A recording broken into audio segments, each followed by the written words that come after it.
মালিক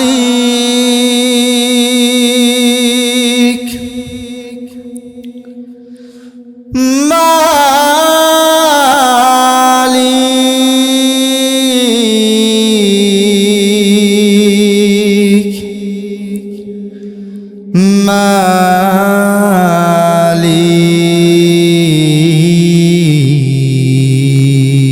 মালিক একটি ঘর বানিয়ে দিও, একটি ঘর বানিয়ে দিও। সে বিভীষিকাময় মহাদিনে তোমার প্রতিবেশী করে নিও মালিক। তুমি জান্নাতে তোমার কাছে আমায় একটি ঘর বানিয়ে দিও, একটি ঘর বানিয়ে দিও। যেদিন কেহ আসবে না কারো কোনো কাজে, যেদিন পাপী পাপের বোঝায় মরবে লাজে, যেদিন কেহ আসবে না কারো কোনো কাজে, যেদিন পাপী পাপের বোঝায় মরবে লাজে, ফুলসিরাত পার হতে গিয়ে হিসলে যাবে কত পথিক, আবার কেহ পুণ্য নিয়ে পার হয়ে যাবে ঠিক ঠিক। সে মহাদিনে মহাক্ষণে, সে মহাদিনে মহাক্ষণে পার করে তুমি নিও মালিক। তুমি জান্নাতে তোমার কাছে আমায় একটি ঘর বানিয়ে দিও, তুমি দিও হাউজে কাউসারের পাশের স্থান, দিও তুমি শীতল আরশের নিচে সম্মান, তুমি দিও হাউজে কাউসারের পাশের স্থান, দিও তুমি শীতল আরশের নিচে সম্মান। প্রিয় রাসূলের প্রিয় উম্মত উতরে যাবে মহাবিচার, পরমানন্দে জান্নাতে সাজাবে নব সংসার। সে মহানন্দে জান্নাতে, সে মহানন্দে জান্নাতে নবীর পাশে জায়গা দিও মালিক। তুমি জান্নাতে তোমার পাশে আমায় একটি ঘর বানিয়ে দিও। সকলে পড়েন আমিন। সম্মানিত হাজিরিন, মুমিন বান্দা ওই ব্যক্তি, ইমানদার বান্দা ওই ব্যক্তি, জ্ঞানী ব্যক্তি ওই ব্যক্তি যেই ব্যক্তি সদা সর্বদা মৃত্যুকে স্মরণ করে, সদা সর্বদা মৃত্যুকে উপস্থিত রেখে কথা বলে আর কাজ করে। কারণ মুমিন বান্দারা সব সময় ভয় করে আমি যেই কাজটা করব, যেই কথাটা বলবো, এই কথাটা যদি আমার জীবনের শেষ কথা হয়ে যায়, এই কাজটাই যদি আমার জীবনের শেষ কাজ হয়ে যায়, যদি আমি ভালো কাজ না করে যদি খারাপ কাজ করে কবরে যাই, তাহলে তো আমাকে কবর নামক মঞ্জিল থেকে আসামি হতে হবে। আর যদি আমি ভালো কাজ করে যাই, তাহলে আল্লাহ পাক রব্বুল আলামিনের যেই নির্ধারিত ফেরেশতাগুলো রয়েছে, এই ফেরেশতাগুলো আমাকে আহলান সাহলান দিয়ে স্বাগতম দিয়ে আমাকে আপনাকে জান্নাতের পর বিছায়া দৃষ্টি সীমানা পর্যন্ত কবরটা প্রশস্ত করে দিবে। বলুন সুবহানাল্লাহ। সম্মানিত হাজিরিন, তার প্রথম নাম্বার হলো নামাজ। নামাজ বিষয়ে একটু কথা বলি। নামাজ আমি আপনি তো সকলেই পড়ি, কেহ বা পড়ি দিনের মধ্যে একবার, কেহ পড়ি সপ্তাহে একবার, কেহ পড়ি মাসে একবার, কেহ পড়ি বছরে একবার। আছে না নাই? একটু আসতে বলেন, আছে না নাই? আপনার এই সবে বরাত, সবে মেরাজ আছে না নাই? হ্যাঁ, ঈদের নামাজেও এত সুন্দর কাপড় পরবো না, তারপর ঈদের নামাজেও সুন্দর একটা জায়নামাজ নিব না, কিন্তু সবে বরাত এই রাত্রে দেখবেন সুন্দর একটা দামি পোশাক পরছে, গায়ে আতর লাগাইছে, নতুন একটা জায়নামাজ নিয়ে একদম ইমাম সাহেব বরাবর সামনের কাতারে বসে গেছে। ওর মতো পাক্কা মুসল্লি আর আল্লাহর জমিনে নাই। আছে না নাই? তাহলে আপনাকে এই মাঝে মাঝে হাজিরা দেওয়া যাবে না। আল্লাহর কাছে আপনাকে প্রার্থনা করতে হবে, আয় মালিক আপনি আমাকে নিয়মিত নামাজি হিসেবে কবুল আর মঞ্জুর করে নেন। 5 ওয়াক্ত নামাজ আপনাকে জামাতে পড়তে হবে। নামাজ আপনি ঢুকলেন, ঢোকার পরে এমন কিছু মুসল্লি আছে যেই মুসল্লি যাওয়ার পরে আগে দেখে যে এই মসজিদের টাইলসগুলো কেমন, আছে না নাই? আমার নবী, আপনার নবী, দয়ার নবী, মায়ার নবী, বিশ্ব নবী জনাবে মুহাম্মাদুর রাসূলুল্লাহ, সকলেই পড়ে সাল্লাল্লাহু আলাইহি ওয়াসাল্লাম হলো প্রধান নবী। কি নবী বলেন?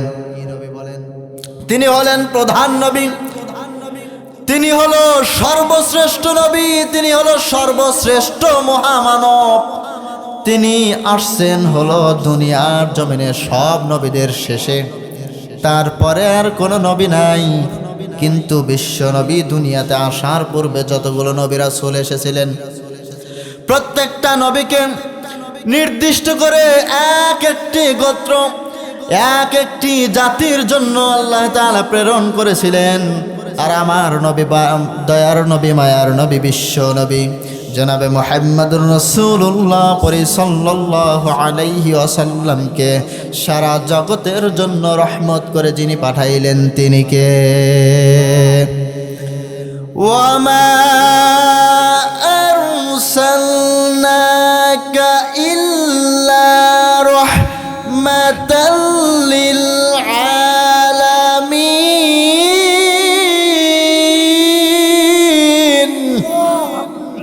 আল্লাহ তাআলা কোরআনুল কারীমের মধ্যে বলেন, বান্দা বান্দি শুনে রাখো, আমি আমার দয়ার নবীকে, আমার মায়ার নবীকে সব শেষে পাঠাইতে পারি, কিন্তু তাকে এত মর্যাদা দিয়ে পাঠাইলাম যেই মর্যাদার কারণে সারা জগতের জন্য আমি বিশ্ব নবীকে রহমত করে পাঠাইলাম। বলেন সুবহানাল্লাহ। সেই নবীকেও একটি দায়িত্ব দিয়ে পাঠাইলেন। বিশ্ব নবীকে আল্লাহ তাআলা নিজে ডাক দিয়ে বলতেছেন, বিশ্ব নবী শোনো, ইয়া রাসূলুল্লাহ, ইয়া হাবিবাল্লাহ, ইয়া কওমি ইবুদুল্লাহ মা লাকুম মিন ইলাহিন গায়র। হে আমার কওম, বিশ্ব নবী তুমি বলে দাও, তোমাকে যেই কওম, যেই জাতির জন্য শেষ নবী করে পাঠাইলাম, সেই শেষ জামানার উম্মতদেরকে, উম্মতিদেরকে তুমি বলে দাও, কি বলে দাও? তোমরা আল্লাহ তাআলার ইবাদত করো। জোরে বলেন, কার ইবাদত করো? অর্ডার কার? এখন যদি আপনাদেরকে বলি, ও সোনার মুসলমান, আপনারা কি সকলেই ঈশার নামাজ জামাতে আদায় করেছেন? এখনো কিন্তু দুই একজন বাকি থাকবে, আছে না নাই? আবার যদি প্রশ্ন করা হয়, সোনার মুসলমান, ঈশার নামাজ এখন বেশি শীত নয়, চাইলে আপনি মোটর চালু করে আপনি গরম পানি তুলে ওযু করে নামাজ আদায় করতে পারেন, কিন্তু ফজরের ফরজ নামাজ জামাতে আদায় করা সহজ না কঠিন? আপনাকে যদি বলা হয় আপনি ফজরের নামাজটা পড়েছেন নাকি, আপনার এই প্রশ্নের কোনো জবাব খুঁজে পাওয়া যাবে না, আপনার জবান দিয়ে উত্তর আসবে না, আমি তো ফজরের জামাত নামাজে পড়তে পারি নাই, ফজরের নামাজটা আমি জামাতে পড়তে পারি নাই। এমন মুসল্লি আছে না নাই? আছে। তাহলে আল্লাহর হুকুমকে আমি আপনি পালন, আল্লাহর ওয়াদাকে আমি রক্ষা করতে পারলাম? কথা বলেন। আল্লাহর হুকুম কিন্তু আমরা পালন করলাম না, আল্লাহর কথা কিন্তু আমরা শুনলাম না, আল্লাহর হুকুম কিন্তু আমরা মানলাম না। সোনার মুসলমান, একটু দিল লাগায় আমার কথাগুলো একটু বুঝবেন। আপনি যদি কারো অধীনে যদি আপনি বেসরকারিও চাকরি করেন, আর যদি সরকারি হয় তাহলে তো কোনো কথাই নাই। আপনি যদি ডাকে যদি সাড়া না দেন, আপনি যদি সঠিকভাবে যদি আপনি ডিউটি পালন না করেন, তাহলে আপনার যেই ডিউটি রয়েছে তার মধ্য থেকে আপনার স্যালারি কেটে নেওয়া হবে। যদি আপনি একদিন, 2 দিন, 3 দিন যদি আপনি আর যদি না যান, অ্যাবসেন্ট করে বসেন, তাহলে কি আপনার চাকরি থাকবে? কিন্তু একটাও প্রমাণ দেখান তো, আদি থেকে আজ পর্যন্ত জাতির পিতা আদম আলাইহিস সালাতু ওয়াস সালাম, আদি পিতা আদম আলাইহিস সালাতু ওয়াস সালাম থেকে শুরু করে আজ পর্যন্ত যতগুলো মানুষ দুনিয়ার জমিনে এসেছে, সকলেই তো আল্লাহর হুকুম যথাযথভাবে মানতে পারে নাই। যারা আল্লাহর হুকুম যথাযথভাবে মানতে পারে নাই, হয়তো 2 দিন নামাজ পড়ে নাই, 3 দিন নামাজ পড়ে নাই, বলেন তো তার রিজিককে আল্লাহ তাআলা আসমান থেকে বন্ধ করে দিয়েছেন? জোরে বলেন, বন্ধ করে দিয়েছেন নাকি? বলেন তো, যেই ব্যক্তি আল্লাহর হুকুম মানল না, ওই ব্যক্তির জন্য নির্দিষ্ট করে কি আল্লাহ তাআলা আমার অক্সিজেন বন্ধ করে রেখেছেন? যেই আল্লাহ তাআলা আপনাকে এত বড় নিয়ামত দান করলেন, সুন্দর বাতাস, সুন্দর বাতাস, বলেন তো আপনার উপর কি বেজার হয়ে, আপনার উপর রাগ করে কি আমার আল্লাহ তাআলা বাতাসকে বন্ধ করে দিয়েছেন? বরং আল্লাহ তাআলা শেষ রাত্রিতে এবং রাত্রির যখন গভীর রজনী হয়ে যায়, আসমানের প্রথম আসমানে এসে সকল বান্দা বান্দীদেরকে ডাকতে থাকেন, বলে, ও আমার বান্দা বান্দীরা, কে আসো জীবন ভর গুনাহ করেছো? কে আসো জীবন ভর অন্যায় করেছো? ও গুনাহগার বান্দা বান্দি, আজকে আমি আসমানের প্রথম স্তরে এসেছি। যে গুনাহ করেছো, যার ঋণ আছে, যে অসুস্থতা আছে, তোমার মনের যা জল্পনা কল্পনা হয়, আমি মালিক রব্বে কারিমের কাছে তুমি প্রার্থনা করো, আমি আল্লাহ পাক রব্বুল আলামিন তোমার ওই দরখাস্ত কবুল করে নিয়ে তোমার সমস্ত কিছু পরিপূর্ণ করে দেব। বলেন সুবহানাল্লাহ। সম্মানিত হাজিরিন, তাহলে ঈমান আনতে হবে কার উপরে? আল্লাহ এবং আল্লাহর রাসূলের উপরে। সম্মানিত হাজিরিন, আল্লাহ এবং আল্লাহর উপর, আল্লাহর রাসূল সাল্লাল্লাহু আলাইহি ওয়াসাল্লামের উপরে যদি আমি আপনি যদি ঈমান আনতে পারি, ঈমান আনার পর পরিণামে আল্লাহ পাক রব্বুল আলামিন বলেছেন, যেই বান্দা বান্দি আমি আল্লাহ এবং আল্লাহর রাসূলের উপরে ঈমান আনবে, ঈমান আনার পরে বসে থাকবে না, আমলে সালেহ করবে, নেক আমলগুলো করবে, আমি আল্লাহ তাআলা বলে দিলাম, আমার ওই বান্দা বান্দি মৃত্যুবরণ করার সঙ্গে সঙ্গে আমার বিশাল বড় নিয়ামত জান্নাতুল ফেরদাউসের মেহমান হয়ে যাবে। বলেন সুবহানাল্লাহ। আল্লাহ তাআলা বলেন, ইন্নাল্লাযীনা আমানু ওয়া আমিলুস সালিহাতি কানাত লাহুম জান্নাতুল ফিরদাউসি নুজুলা। সবাই পড়েন আল্লাহু আকবার। আল্লাহ তাআলা বলেন, নিশ্চয় যারা ঈমান এনেছে, যারা বলেন কি এনেছে, নিশ্চয় যারা ঈমান এনেছে এবং আমলে সালেহ করেছে, এরপরে ওই বান্দা বান্দি দুনিয়ার মায়া ত্যাগ করে আমি আল্লাহ তাআলার কাছে চলে এসেছে। আমি আল্লাহ পাক রব্বুল আলামিন তার মৃত্যুবরণ করার পর আমার বিশাল বড় নেয়ামত জান্নাতের মেহমান করে দেব। বলেন সুবহানাল্লাহ। তাহলে ইমানদার মুমিন হওয়ার দরকার আছে না নাই? জোরে বলেন আছে না নাই? ইমান আনতে হবে কাদের মতো? একটা ছোট্ট আকিয়া বলবো, শেষে মনে করবেন ইনশাআল্লাহ। তাহলে মুমিন হতে হবে। মুমিন বান্দার কিছু বৈশিষ্ট্য আছে না নাই? আমি আপনাদের সম্মুখে কোরআন থেকে কিছু কথা বলার জন্য নিয়োগ করেছি।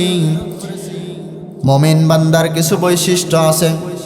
মুমিন বান্দার মোটামুটি 7টি বৈশিষ্ট্য আছে। যদি বুঝে থাকেন আমার সাথে আওয়াজ করে বলেন কয়টি বৈশিষ্ট্য? জোরে বলেন কয়টি? 7টি বৈশিষ্ট্য আল্লাহ তাআলা কোরআনুল কারীমের মধ্যে সুন্দর করে বর্ণনা করেন। ক্বাদ আফলাহাল মুমিনুন, নিশ্চয় সফল ওই ব্যক্তি যারা মুমিন হয়েছে। নিশ্চয় মুমিনরাই হলো সফল। কারা সফল? জোরে বলেন। নিশ্চয় মুমিনরা হলো সফল। তাহলে আপনাকে বিশ্বাসী হতে হবে, মুমিন হতে হবে। কার উপরে? বলেন আল্লাহর উপরে বিশ্বাস রাখতে হবে। তারপরে হলো দ্বিতীয় নাম্বার হলো আল্লাযীনা হুম ফি সালাতিহিম খাশিউন। 2 নম্বরে হলো তাদের সালাতে গভীর মনোযোগী। তাদের সালাতে কি বলেন? গভীর মনোযোগী। কিন্তু দেখা যায় নামাজের মধ্যে কোনো গভীর মনোযোগ নাই। নামাজ আমার আপনার মন গড়া মতো পড়তেছি, কথা বলেন ঠিক কিনা? নামাজ না পড়লে কেমন হয়? বাড়ির মুরব্বী আমি, হ্যাঁ আছে না? নামাজ না পড়লে কেমন হয়? আমি তো সমাজের হাজী সাহেব। নামাজ না পড়লে কেমন হয়? আমি তো মসজিদের ইমাম সাহেব। এখন দায় থেকে নামাজ পড়ে, ঠিক কিনা? কম সম্মানিত হাজিরিন, তাহলে দায় থেকে নামাজ পড়া যাবে না। নামাজ পড়তে হবে কেবলমাত্র শুধুমাত্র একমাত্র কার? ইবাদত করার জন্য। কেবলমাত্র শুধুমাত্র একমাত্র আমার আপনার রব আল্লাহ তাআলার হুকুম পালন করার জন্য কেবলমাত্র আমার আপনার নামাজ আদায় করতে হবে। এরপরে মুমিন বান্দার যেই বৈশিষ্ট্য রয়েছে, ওয়াল্লাযীনা হুম আনিল লাগহি মুরিদুন, যারা অনর্থক কথাবার্তা থেকে এড়িয়ে থাকে। যারা কি থাকে? বলেন অনর্থক কথাবার্তা। অনর্থক কথাবার্তা থেকে এড়িয়ে থাকতে হবে। অনর্থক কাজকর্ম থেকে এড়িয়ে থাকতে হবে। এই কাজ কেবলমাত্র শুধুমাত্র ওই ব্যক্তি করে যে ব্যক্তি মুমিন হয়েছে। কারণ মুমিন ব্যক্তি সদা সর্বদা বিনয়ী হয় আর আল্লাহ তাআলার হুকুম সদা সর্বদা পালন করতে থাকে। অনর্থক কোনো কাজ, অনর্থক কোনো কথা বলা থেকে সবসময় বিরত থাকে। কথা বলেন ঠিক কিনা? সম্মানিত হাজিরিন, এরপরে 4 নম্বরে আল্লাহ তাআলা সুন্দর করে বলেছেন, ওয়াল্লাযীনা হুম লিয-যাকাতি ফাঈলুন, যারা সঠিকভাবে আদায় করে, সঠিকভাবে যাকাত আদায় করে। কিন্তু সমাজে তো অনেকেই দেখা যায় 100 বিঘা জমির মালিক আছে না নাই? 100 কোটি টাকার মালিক আছে না নাই? ব্যাংকে অনেক অনেক টাকা আছে। তারপরে মাঠের মধ্যে শত শত বিঘা জমি রয়েছে। ঘরে আবার অনেক অনেক আপনার সোনা রয়েছে, ভরি ভরি সোনা রয়েছে। কিন্তু এই সম্পদগুলোর কি যাকাত দেয়? কথা বলেন, যাকাত দেয়? যাকাত দেয় না। তাহলে আপনাকে বুঝতে হবে আপনি যাকাত দিলেন না, কিন্তু নামধারী সুদ না খাইলেও আপনার মধ্যে যে গরিবের হক রয়েছে, আপনি এই হক আদায় না করার কারণে আল্লাহ পাক রব্বুল আলামিন আপনার এই খাওয়া, আপনার এই সম্পদটা আর হালাল রাখবেন না। আপনার এই সম্পদের মধ্যে আর বরকত রাখবেন না। আপনার এই সম্পদের মধ্যে আর রহমত রাখবেন না। আপনি এই গরিবের হক আদায় করবেন না। আপনি নিজের মতো করে আপনি নিজে চলবেন। আল্লাহ পাক রব্বুল আলামিন আপনার পুরো সম্পদটা ভক্ষণ হারাম করে দিবে। আমার কথা কি বুঝে আসছে? সম্মানিত হাজিরিন, তাহলে আপনাকে যাকাত দিতে হবে। যাকাত যদি আমি আপনি যদি না দেই, তাহলে আমি আপনি কিয়ামতের ময়দানে কিন্তু কঠিন আসামি হয়ে দাঁড়াবো। কি হয়ে দাঁড়াবো বলেন? আল্লাহর নবী, বিশ্ব নবী জনাবে মুহাম্মদুর রাসূলুল্লাহ সকলেই পড়ি সাল্লাল্লাহু আলাইহি ওয়াসাল্লাম বলেন, যেই ব্যক্তি সম্পদের যাকাত দিল না, এমত অবস্থায় মারা গেল, আল্লাহ পাক রব্বুল আলামিন ওই সম্পদটাকে কিয়ামতের ময়দানে নয়, কবরের মধ্যে আল্লাহ তাআলা সাপ আকারে বের করে দিবেন।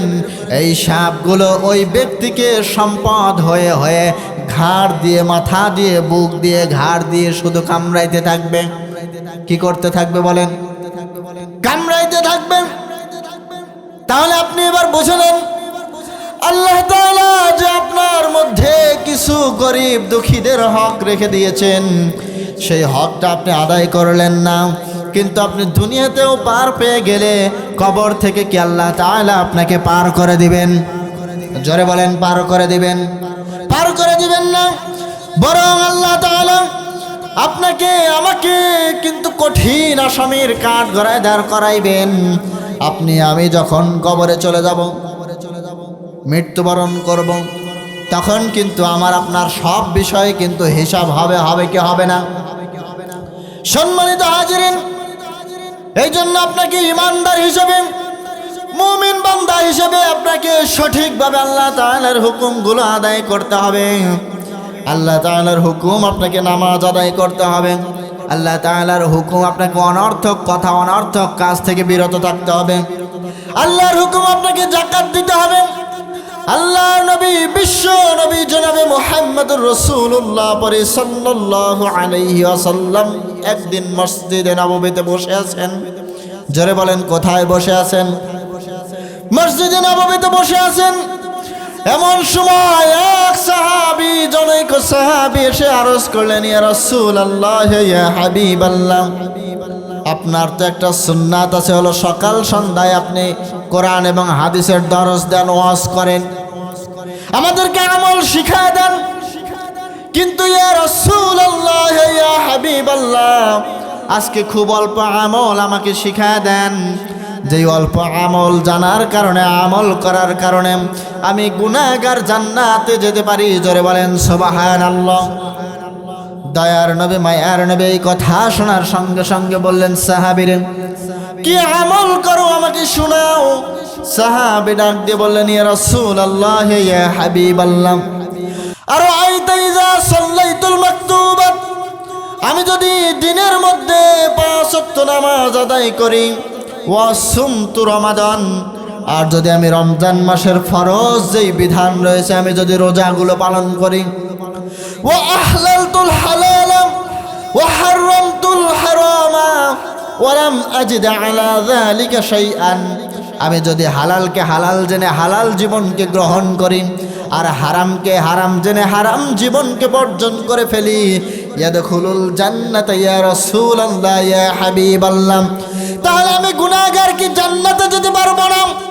আমার নবী, মায়ার নবী, বিশ্ব নবী, দয়ার নবী সাহাবীর দিকে তাকাইলেন, তাকাইয়া একটা মুস্কি হাসি দিলেন। সুবহানাল্লাহ পড়েন। মুস্কি হাসি দিয়ে বললেন, সাহাবীরে তুমি যদি আমার কাছে এই 4টি বিষয়ে ওয়াদা দিতে পারো, আমি বিশ্ব নবী তোমাকে ওয়াদা দিলাম, তুমি যদি এই 4টি কাজ সঠিকভাবে করে তুমি মৃত্যুবরণ করতে পারো, আমি বিশ্ব নবী বলে দিলাম তোমাকে এই 4টি কাজ জান্নাতের দরওয়াজায় পৌঁছা দিবে। বলেন সুবহানাল্লাহ।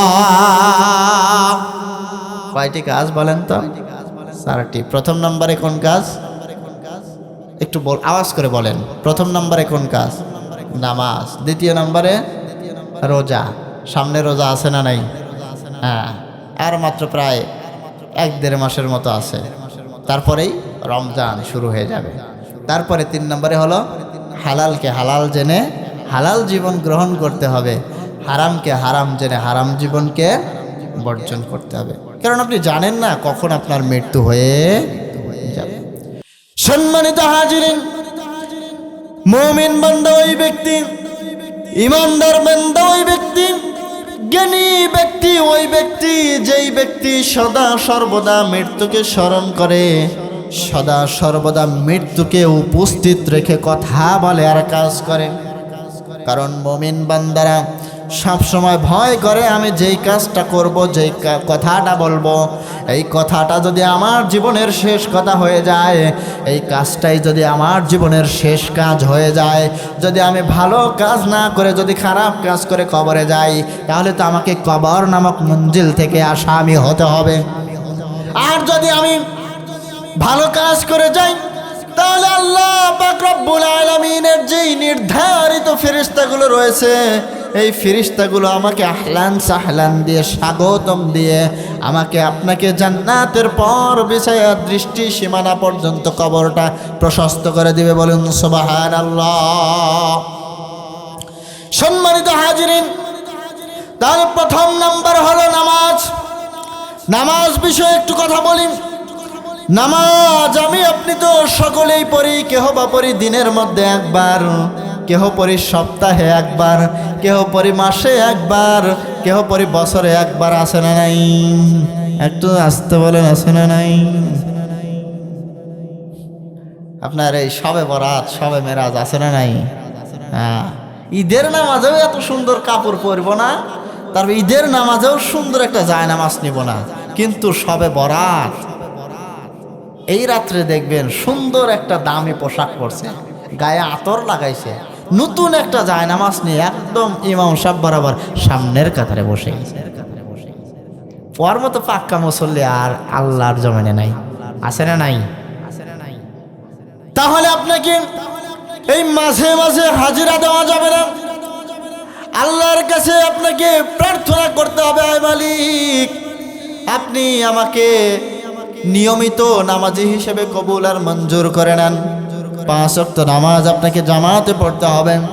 নামাজ আপনি ঢুকলেন, ঢোকার পরে এমন কিছু মুসল্লি আছে যেই মুসল্লি যাওয়ার পরে আগে দেখে যে এই মসজিদের টাইলসগুলো কেমন, আছে না নাই? নামাজে দাঁড়াইছে তারপরেও দেখবে যে মসজিদের টাইলস কেমন।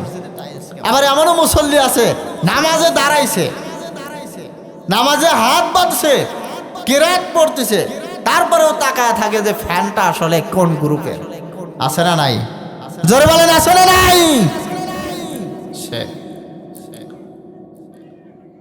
এমন ধরনের মুসল্লি হওয়া যাবে না। এমন ধরনের মুসল্লি যদি আমি আপনি হই, তাহলে এই নামাজ দিয়ে আমি আপনি কিয়ামতের ময়দানে কিন্তু পার পাবো না। এই নামাজটা শুধুমাত্র আমার আপনার জন্য, আপনার লোক দেখানো হবে। আল্লাহ তাআলা বলেন, ফাওয়াইলুল লিল মুসাল্লিন আল্লাযীনা হুম আন সালাতিহিম সাহুন। দুর্ভোগ ওই নামাজ আদায়কারীদের জন্য যারা নিজেদের নামাজের ব্যাপারে নিজেই উদাসীন। সে নিজের নামাজ পড়তেছে, আসলে আপনি যখন কোরআন তেলাওয়াত করতেছেন নামাজের মধ্যে, তখন তো আপনার চেহারা, আপনার নজরটা তো থাকার কথা ছিল যে আপনি সিজদা দিবেন যেখানে, কিন্তু আপনার তো সিজদার জায়গায় নজর নেই। আপনার নজর মসজিদের আনাচে কানাচে, আপনার নজর হলো কোন গ্রুপের ফ্যান মসজিদে লাগানো হয়েছে। ছোট্ট একটি মাসালা শুনে নেন, 2টি কথা এখানে বলবো। ফকিহগণের মাসালা অনুযায়ী যদি কেউ নামাজে ইহরাম বাঁধার পরে, তাকবীরে তাহরিমা বাঁধার পরে নামাজ আদায় করতেছে, এমন সময় তো সিনা মোবারক ঘুরে যায়। কি হয়ে যায় বলেন? এমনও নামাজে আসে, নামাজে দাঁড়াইছে, নামাজে কোরআন তেলাওয়াত করছে, আলহামদুলিল্লাহি রাব্বিল আলামিন আর রহমানির রহিম মালিকি ইয়াউমিদ্দিন ইয়্যাকা না'বুদু ওয়া ইয়্যাকা নাস্তাঈন ইহদিনাস সিরাতাল মুস্তাকিম। কিন্তু পাশ থেকে একজন নামাজে দাঁড়াচ্ছে, কিন্তু সে নামাজ বাদে দেয় কে দাঁড়াইছে। আছে না নাই? জোরে বলেন, আছে না নাই? আপনি আপনার নামাজ না পড়ে কে এসে দাঁড়াইলো, সে কালো হোক, ধালা হোক, গরিব হোক, ধনী হোক, সে যাই হোক, আপনার পাশে এসে দাঁড়া। আপনি নামাজে দাঁড়াইছেন, আল্লাহু আকবার বলে যখন আপনি তাকবীরে তাহরিমা বাদে হাত যখন বেঁধেছেন, আপনি আল্লাহর কাছে সারেন্ডার করছেন, আল্লাহু আকবার, আল্লাহ বড়, পৃথিবীর সব কিছু তুচ্ছ, ঠিক কিনা? কিন্তু আপনি তো যখন নামাজে দাঁড়াইলেন, আপনি সারেন্ডার করলেন, পুলিশ যখন এসে আপনাকে হ্যান্ডকাপ লাগাইবে, আপনি কি বলেন? সারেন্ডার করেন না? সারেন্ডার তো এরকমই করে, 2 হাত তুলে সারেন্ডার করে না? তো আমি যখন আল্লাহর কাছে হাত তুলে বললাম আল্লাহু আকবার, তাকবীরে তাহরিমা, তাকবীর মানে আল্লাহর ধ্বনিকে সুউচ্চ করলাম, বুলন্দিত করলাম, তাহরিমা পৃথিবীর যা আছে সব কিছুকে আমি হারাম ঘোষণা করলাম। তার মানে দুনিয়ার যা টেনশন আছে, দুনিয়ার যত কাজ আছে সব কিছু এখন নামাজের মধ্য দিয়ে শেষ। নামাজে দাঁড়াইছি মানে আর কোনো চিন্তা করা যাবে না, কোনো কাজ করা যাবে না, কোনো দিকে তাকানো যাবে না, শুধু নামাজের মধ্যেই মনোযোগ থাকতে হবে। নামাজ পড়তে হবে সাহাবীদের মতো, নামাজ পড়তে হবে বিশ্ব নবীর মতো। বিশ্ব নবী বলেন কামা সাল্লু রাআইতুমুনি উসাল্লি, ও সাহাবীরা আমি যেইভাবে নামাজ আদায় করি তোমরা ঠিক আমার নামাজ দেখে দেখে আদায় করো। বলেন সুবহানাল্লাহ। তাহলে কার মতো নামাজ আদায় করতে হবে? বিশ্ব নবীর মতো। বিশ্ব নবীর মতো নামাজ আদায় করলেন আপনি ইমানদার হবেন, আপনি মুমিন হবেন। আপনি ইমানদার না হলে নামাজ কখনো পড়তে পারবেন না। একজন দাওয়াত দিছে নামাজের, কিসের বলেন? নামাজের দাওয়াত দিছে, ভাই আসেন নামাজ পড়ে আসেন। নামাজ না পড়লাম গেদা, আমার ইমান ভালো আছে। আচ্ছা বলেন তো, আর ইমান ঠিক যদি থাকতো বলেন তো নামাজ কি কাজা করতো? হ্যাঁ, ওর ইমানই নাই, তার কাজাটা করবো কি? সম্মানিত হাজিরিন, তাহলে ইমান মজবুত করতে হবে, ইমান খাঁটি করতে হবে। কেমন খাঁটি হবে? যেই আল্লাহ তাআলাকে জীবনে কোনোদিন দেখলাম না, যেই রাসূলকে কোনোদিন দেখলাম না, অদৃশ্যের প্রতি আপনার আল্লাহ তাআলাকে বিশ্বাস করা, না দেখে বিশ্ব নবীর উপর আপনার বিশ্বাস করাই হলো ইমানদার মুমিনের বৈশিষ্ট্য। কথা বলেন ঠিক কিনা? হযরত সালমান ফার্সি তিনি বিশ্ব নবীকে কখনো দেখেন নাই, শুধুমাত্র শুনেছেন যে আরব নগরে রাহমাতাল লিল আলামিন আছেন। তার যে চেহারাই যারা দেখে, তার কথাই যারা শোনে, তারাই বিশ্ব নবীর প্রতি আকর্ষণ হয়ে যায়। বলেন সুবহানাল্লাহ। যারাই চেহারা একবার দেখে, যারা একবার বিশ্ব নবীর সাথে কথা বলে, তারাই বিশ্ব নবীর জন্য পাগল হয়ে যায়। সুবহানাল্লাহ বলেন। হযরত সালমান ফার্সিকে ঈমান আনার জন্য ঈমান আনবেন, কিন্তু তার মালিক তাকে ঈমান আনতে দিবেন না, তাকে কারাগারে কারারুদ্ধ অবস্থায় রেখে দিয়েছেন। বিশ্ব নবী কোনো ক্রমে এই ঘটনা জানতে পারলেন। এই ঘটনা জানার পরে বিশ্ব নবী মসজিদে নববীর মধ্যে বসে থেকে এই সালমান ফার্সি আর বিশ্ব নবী আর আলী রাদিয়াল্লাহু তাআলা আনহু কথোপকথন করতেছেন। এমন সময় কথা বলতে বলতে এমন একটা শব্দ বের হলো, এমন একটা আওয়াজ বের হলো, শুধুমাত্র বের হলো সালমান। জোরে বলেন, কি শব্দ বের হলো? শুধুমাত্র কেবল সালমান কথাটা বের হলো। ওমর ফারুক রাদিয়াল্লাহু তাআলা আনহু পাশেই বসেছিলেন। বিশ্ব নবীকে ডাক দিয়ে বললেন, ইয়া রাসূলুল্লাহ, ইয়া হাবিবাল্লাহ, কি হয়েছে সালমান ফার্সির? বলে, ওমর কিছু হয় না, ইজলিস বসো। কারণ ওমরের মেজাজ গরম না ঠান্ডা? বলেন, ওমরের মেজাজ খুবই গরম। বলে, ওমর ইজলিস বসো। বলে, না ইয়া রাসূলুল্লাহ, ইয়া হাবিবাল্লাহ, কি হয়েছে সালমান ফার্সির আমাকে বলেন। বিশ্ব নবী বললেন, ওমর রে শোনো, তাহলে অমুক ব্যক্তি হযরত সালমান ফার্সি রাদিয়াল্লাহু তাআলা আনহুকে এই অপরাধের কারণে আজকে 3 মাস হয়ে গেল তাকে কারাগারে আটকায় রাখছেন। ওমরের মক্কা গরম হয়ে গেল, ওমরের মাথা গরম হয়ে গেল। বলে, ইয়া রাসূলুল্লাহ, ইয়া হাবিবাল্লাহ, আমাকে অনুমতি দিয়ে দেন, আমি সালমানকে জামিন দিয়ে নিয়ে আসি, মুক্ত করে নিয়ে আসি। বিশ্বনবী বললেন, ঠান্ডা হও, কারণ ওমর তোমাকে যদি অনুমতি দিয়ে দেই তুমি যা কিচ্ছু বুঝবা না, তুমি যা ওই বেটা ইয়াহুদির গর্দান দ্বিখণ্ডিত করে দিবা। কথা বলেন ঠিক কিনা? কারণ এর আগে এক মুসলমান আর এক অমুসলমানের মধ্যে একটা বিচার করেছে রাসূল সাল্লাল্লাহু আলাইহি ওয়াসাল্লাম। বলেন তো, রাসূল যদি কোনো একটা আদেশ করে বা কোনো একটা বিচার করে দেয়, আপনি যদি ওইটা না মানেন, যদি অস্বীকার করেন, আপনি কি ইমানদার? যারা বলেন আপনি ইমানদার? ইমানদার না। তো এই বিচারটা বিপক্ষে চলে গেছে মুসলমানের, আর পক্ষে রায় দিয়ে দিছে অমুসলিমের, মানে ইয়াহুদির পক্ষে রায় দিয়ে দিছে। এইবার এই মুসলমান বেটাটা রাসূলের বিচারে খুশি হয় নাই। চলে গেছে সানি বিচার করার জন্য ওমর রাদিয়াল্লাহু তাআলা আনহুর কাছে।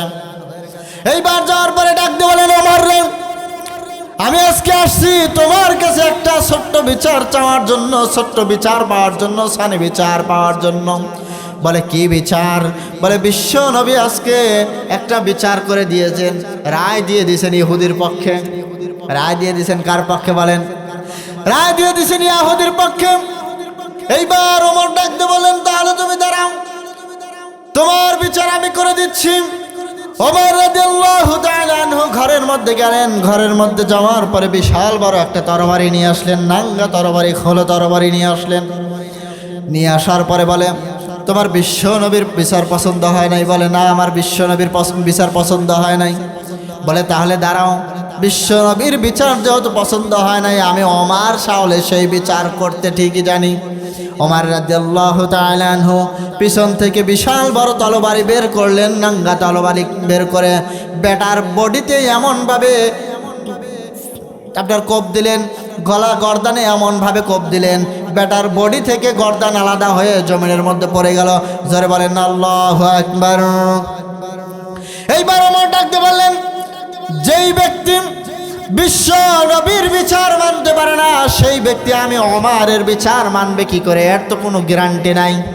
কারণ পৃথিবীর মধ্যে যদি কোনো সর্বশ্রেষ্ঠ মানুষ থাকে, সেটা হলো আমার আপনার রহমতের নবী। কথা বলেন ঠিক কিনা? সেই রহমতের নবী, সেই ইনসাফকার নবী, সেই মায়ার নবী, সেই দয়ার নবীর বিচার যে ব্যক্তি মানে নাই, সেই ব্যক্তি তো আমি ওমরের বিচার মানবে না, এটা আমি নিশ্চিত। এই জন্য তোমার বিচার শেষ পর্যন্ত এটাই হওয়া উচিত। আমার বিশ্ব নবী আমাকে এই বিচার শিখিয়ে দিয়েছেন। বলেন না সুবহানাল্লাহ। ওমর রাদিয়াল্লাহু তাআলা আনহু এইবার অনুমতি চাইলেন, কিন্তু অনুমতি দিচ্ছেন না বিশ্বনবী। বিশ্বনবী খালি বলেন, ইজলিস ইয়া ওমর, বসো, তোমার ব্যাপারে দেখি কোনো পারমিশন আছে নাকি, আল্লাহর সাথে কথা বলতে হবে। বিশ্বনবী এইবার ওহীর মাধ্যমে আল্লাহকে ডাক দিয়ে বললেন, আল্লাহ, এই সালমানকে তো জামিন করার জন্য ওমর রাদিয়াল্লাহু তাআলা আনহু খুব উদ্ঘাত করছে, ওমরের ব্যাপারে কি কোনো অনুমতি আছে? আল্লাহ তাআলা বলেন, না না, এখনই অনুমতি নাই, তবে তুমি আগে পরীক্ষা করে দেখো। এইবার ওমরকে বললেন, ওমর তুমি বসো, আমার সালমানকে জামিন করতে যাবে, মুক্তি করতে যাবে যেই সাহাবিটা সবচেয়ে বড় মুরব্বী সাহাবী, সেই সাহাবী হলো হযরত আবু বকর সিদ্দিক রাদিয়াল্লাহু তাআলা আনহু। বলেন সুবহানাল্লাহ। এইবার ওমর বললেন, ঠিক আছে, আবু বকর দেখি যায়, আর তার কাছে ইহুদি সালমানকে জামিন দেয় নাকি মুক্তি দেয় নাকি, আমি এটা দেখতে চাই। এইবার আবু বকর রাদিয়াল্লাহু তাআলা আনহু হাঁটি হাঁটি পা পা করে যখন সামনের দিকে অগ্রসর করলেন, অগ্রসর হওয়ার পরে ইহুদির গেটে যা নক করলেন, নক করার সঙ্গে সঙ্গে ইহুদি বের হয়ে আসলেন।